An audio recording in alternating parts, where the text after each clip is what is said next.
Speaking of Leonard, he knew what he had to do to win his second Super Truck title, to go with his 7 stock titles. All he had to do was driver's seat. He was. You can see right from the start he had the thing hung out. He really is aggressive, and I think Leonard really wants to run the first half very strong and maybe give himself a little margin for error at the top. Now, he was the second quickest in qualifying, about 4 seconds slower than Robby Unser, but look at the speed, very comparable up through the halfway picnic grounds. Yeah, one thing about qualifying, they only qualify on a portion of the racetrack. They never run the whole track in qualifying, so sometimes qualifying can be a little misleading. I know Leonard thought he had a good battle going on with Robby, but I think he knew he had something in reserve as he got to the top of the hill. And as we see, the split time definitely quicker than Robby Unser. And remember that Robby had spun once at this point halfway through the race. As we move up past the tree line and heading for nothing but blue skies, Leonard Vahsholtz was in control, and he knew it.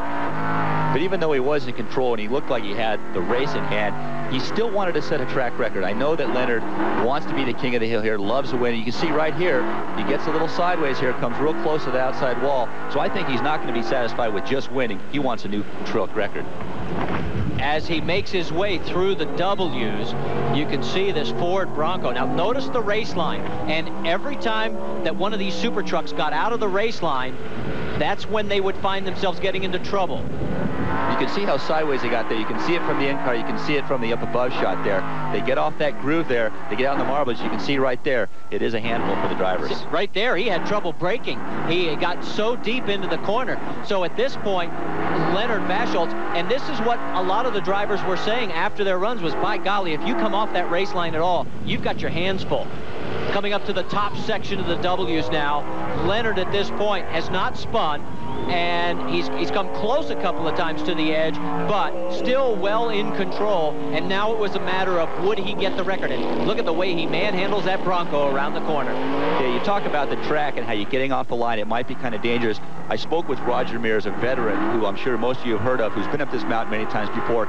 He said the track was one of the scarier tracks he's ever seen here. And coming from him, that's something. Well, you can see Leonard Vahsholtz just sit back and enjoy the ride.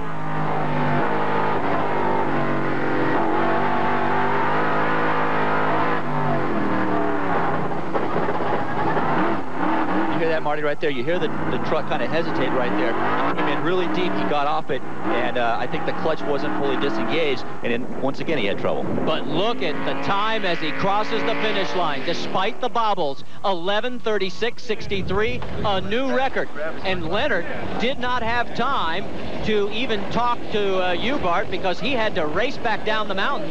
He got a ride with Robby Unser in the helicopter, and the two of them made it back to compete, Leonard in stock and Robby in open wheel. And here were the final times. Leonard Vahsholtz with a new super truck record, second year in a row that he's claimed the crown. Robby Unser 24.